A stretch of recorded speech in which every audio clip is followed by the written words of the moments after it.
It's time for the reaction to our women's predictions for 2025. You've seen our men's video. We did very well. This time for the WTA.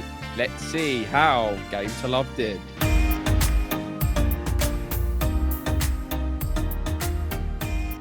That's right. We've had the men's predictions reaction video, and now we are on to the women's, and it is more notably tougher to pick than the men's. We know that there is a lot of names that on the men's side that sort of stick in and around that top 10, but in the women's, there's been just some new names just that inject themselves into those top 10 over the past few years. And anyone could win a slam, it seems. And if you win a slam on the women's side, you could get yourself in that top 10. And this year, we have had some different slam winners coming in, especially the first one of the year, Madison Keys as well. Did anybody pick Madison Keys to win a slam in 2025? That's the question. Yeah, I don't remember many of my Grand Slam winner picks. For the men's, I kind of remembered them. For the women's, I can't remember hardly any. I'd assume I went quite heavy on Iga. Maybe Rebecca, knowing me. But let's wait and see. The men's ones we did so well. I don't think we're going to get nowhere near as many points. But we're going to follow the same points scoring system. So this was a system Ben's derived using AI, ChatGPT. It's worked it all out for us. And it is as follows. So exact rank correct, 3 points, off by 1 place, 2 points, off by 2 to 4 places, 1 point, off by 5 places, or finish outside the top 10, 0 points. And with the slams, if you get the guy, or sorry, the lady in this situation who wins the title, it's 5 points. Runner-up 3, semi-final 2, quarter-final 1, early exit 0. And I fear I'm probably going to have a lot of zeros on this one. I don't think I got any of them to the title, but I don't remember now. So let's wait and see.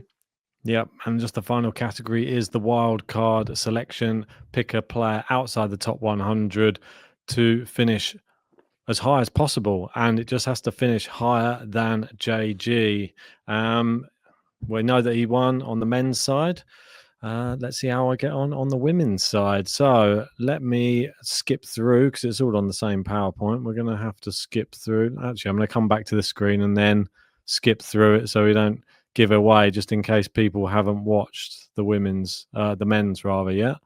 And then we can just have just the women's. Right, okay. So we're going to go with ranking predictions first, okay? Right, here we go. Right, there we go. I added some extra bold red ones on this just to make it look a little bit more dramatic. But green means an exact match. Red means not a match. And red or dark red means we didn't manage to get it at all. So you can see here, number 1 in the rankings come the end of the year was Arina Sabalenka. JG picked Sabalenka. I picked her to finish number 2. So I was 1 away, which is annoying. Why is my Iga not green? Did you have... Oh, yeah, true. I don't know. Maybe I didn't make it in green. Dodgy. I don't trust this already. I mean, these points are not working right. I'll have to calculate this one up. That myself. one should be green. Now you're not giving me green. That should be green. I could take it off and re-edit it, but yeah, it's fine. This was manually added.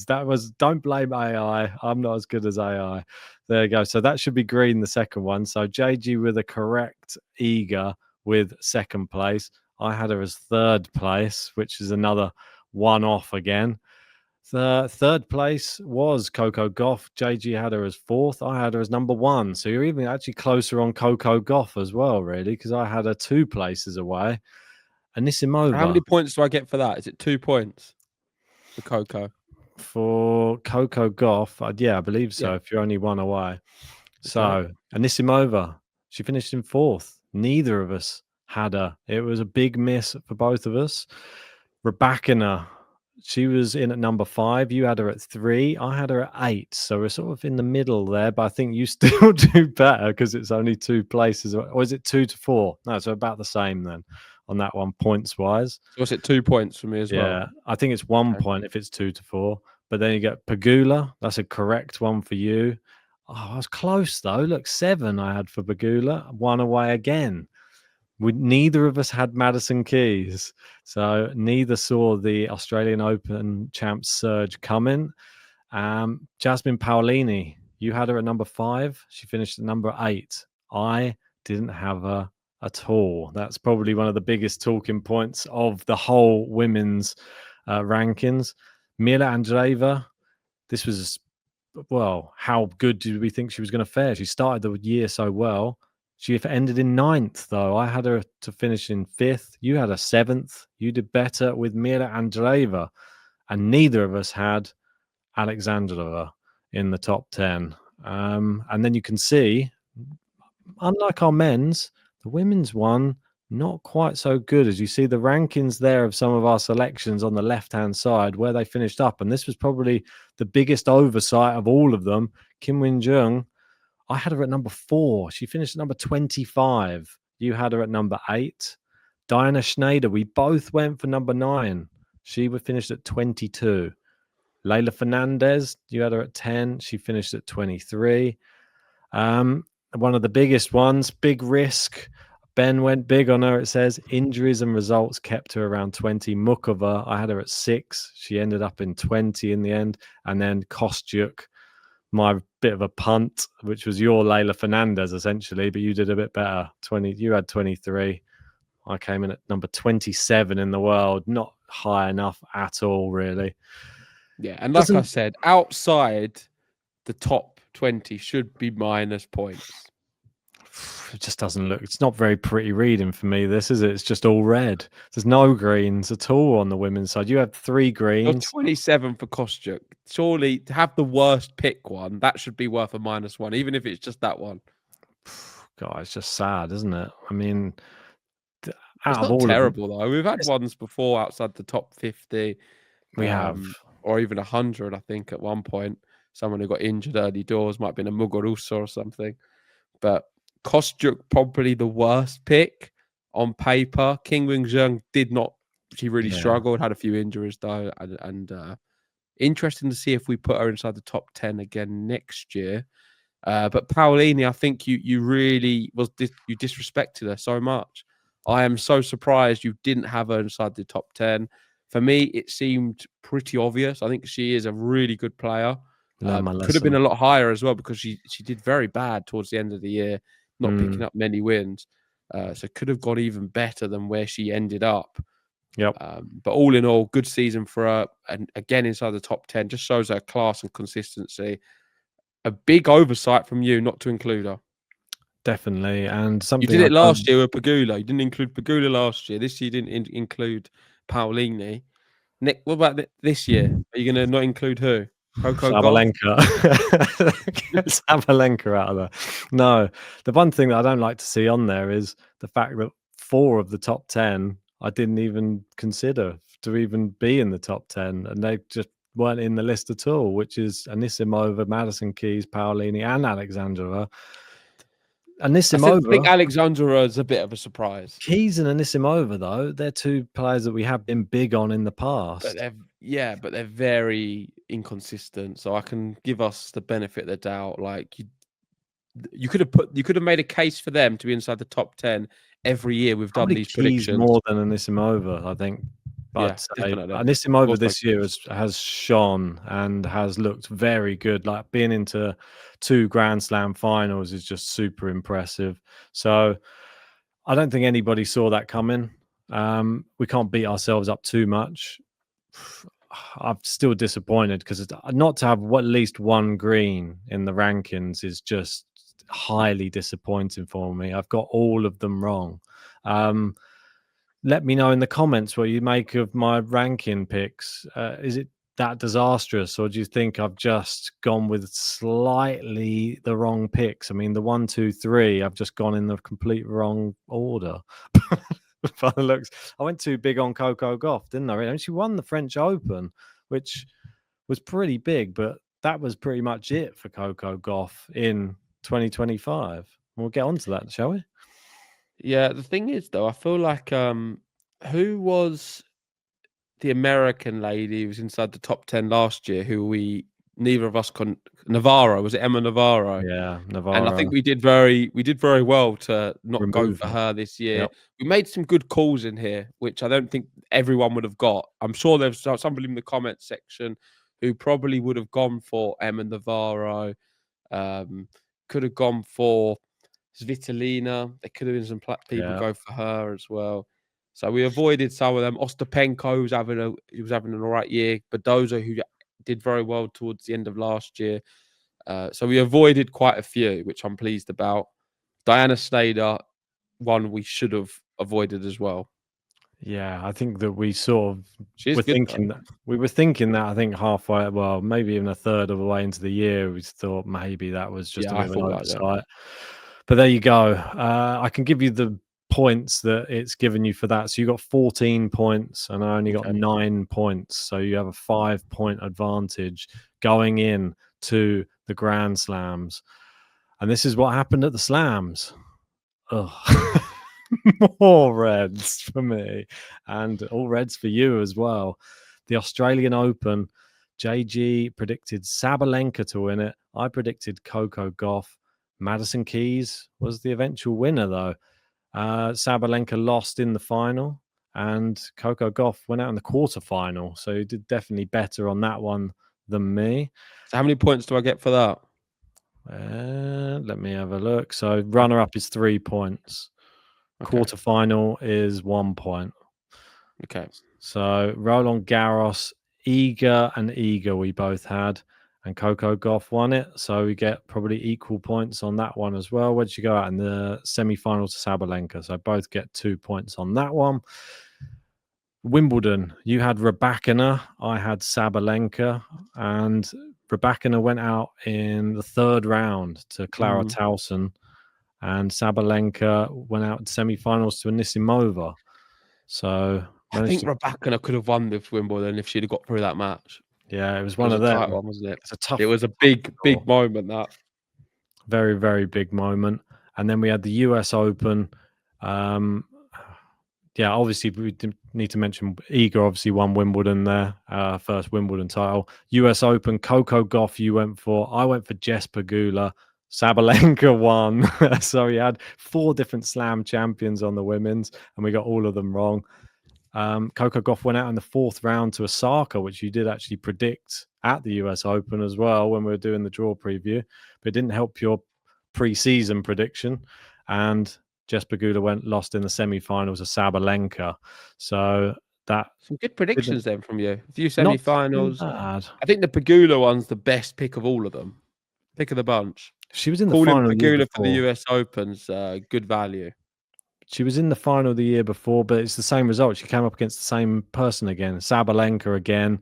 And yeah, I mean, points-wise on that, it worked out that you got 5 points. I got 7 points on the slams.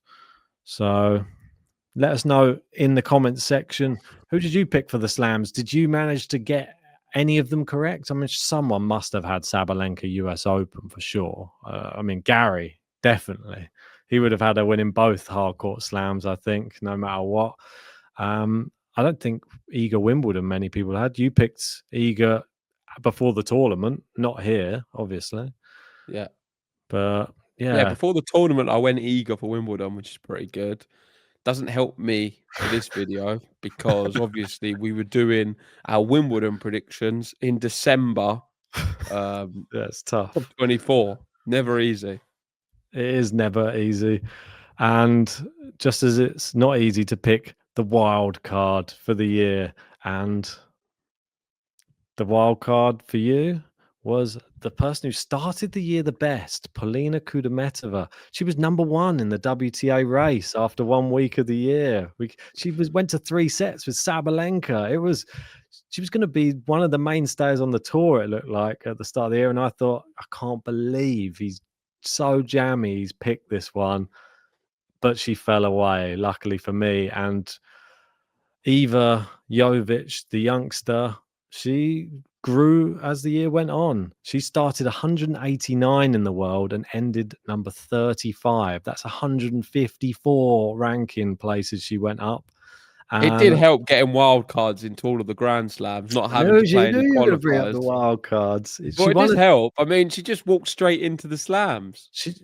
She got most of her points there from winning a WTA 500 event, I have you know.